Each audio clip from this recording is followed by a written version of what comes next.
filtration. Alors ça passe dans des filtres à membrane qui sont sur roulette. Alors comment dirais-je, on raccorde le tuyau, ça passe dans le filtre à membrane, et puis après, le vin ressort purifié, et puis seulement après, on fait l'ajout de SO2 pour la conservation du vin. Parce qu'il faut savoir que les sulfites permettent la conservation du vin. Il y a des vignerons qui font par exemple les vins naturels, moi j'en connais en Loire, mais qui n'utilisent pas de sulfite. Donc c'est assez dangereux comme technique, parce que parfois, il y a des vins dont le lait part totalement en vrille. C'est-à-dire qu'on a des laits de pipi de chat par exemple. Et ça, sur des blancs, c'est pas très agréable. Donc il faut quand même essayer de sulfiter légèrement et de faire ça de manière raisonnée. Et donc ça permet à ce moment-là d'avoir un vin qui va tenir et dont la conservation va être assurée pour les mois et les années qui suivent. Donc voilà, vous voyez, donc c'est quand même relativement simple.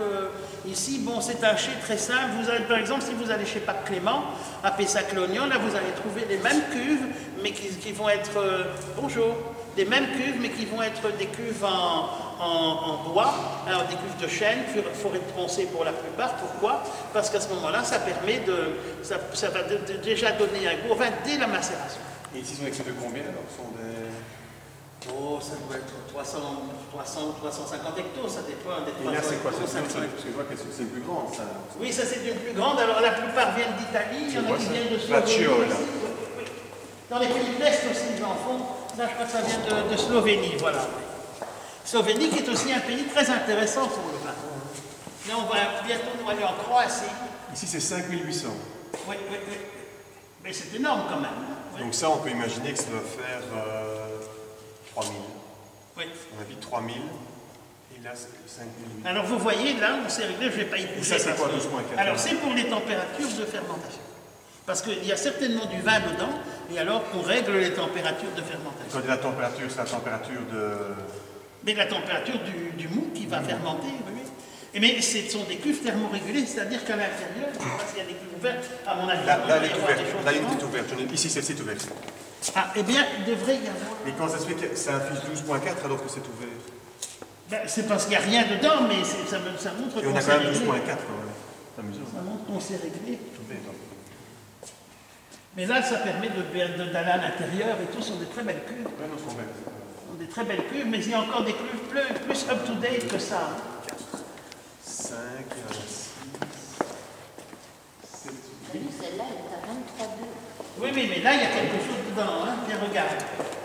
Voilà, on analyse, on a ajouté un peu de SO2, voilà. Des pectiles, ça c'est pour la fermentation, chaptalisation, voilà. Donc voilà, ça c'est du rondeau et du régène qui sont deux cépages rouges. Là, on expliquera tout à l'heure sur les cépages. 2000 litres, il met la densité, il met le pH. Oui, mais ils font des analyses régulières, hein, tu vois. Tous les 2 jours, ou tous les 3 jours, ils font des analyses pour voir comment ça évolue. C'est ça qui est intéressant. Et là, ils ont stabilisé la température. Donc, c'est bien ce qu'on appelle des cuves thermorégulées. Et là, on sent que c'est déjà un peu plus chaud. Ça, c'est des cépages rouges, donc la fermentation est en route. Hein. Tout à fait. Et alors ça, c'est quoi ici? Ce qu'on voit, c'est pour c'est la capacité, ça. Mais oui, c'est du jaune. Et alors, oui, et ça permet de baisser le chapeau. Voilà.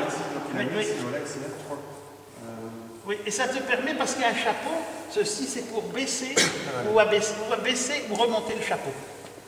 Ce qui permet d'éviter qu'il y ait de l'air qui s'intercale évidemment entre le vin et c'est du vin c'est du vin qu'on voit ici? Oui, ça c'est... C'est du rouge, c'est bien ça. Oui, c'est le niveau, oui, absolument. 3200. C'est magnifique, hein? Oui. Mais c'est un chai encore relativement simple. Hein?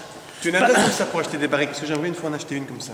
Une ancienne. Il faut trouver des vignerons qui n'en ont plus besoin. Mais tu entends une fois ça, oui. Une vieille, ça arrive parfois, parce qu'on aura ça m'intéresserait une fois. Des gens comme Taranceau, Nadalier, mais là... On ira une fois pendant l'été prochain, on ira une fois à Bordeaux. Les barriques les plus chères coûtent 1000 €, hein, actuellement plus ou moins. Barrique neuve, c'est 1000 €. Non, mais moi, oui, bien sûr, ça je t'explique. Justement, moi, ce qui m'intéresse. Mais là, comme je prévois en novembre, là, je vais avoir les dernières informations. Un voyage pour l'Alsace. Le week-end du 23 novembre, je peux me renseigner. Ça m'intéresserait. Parfait.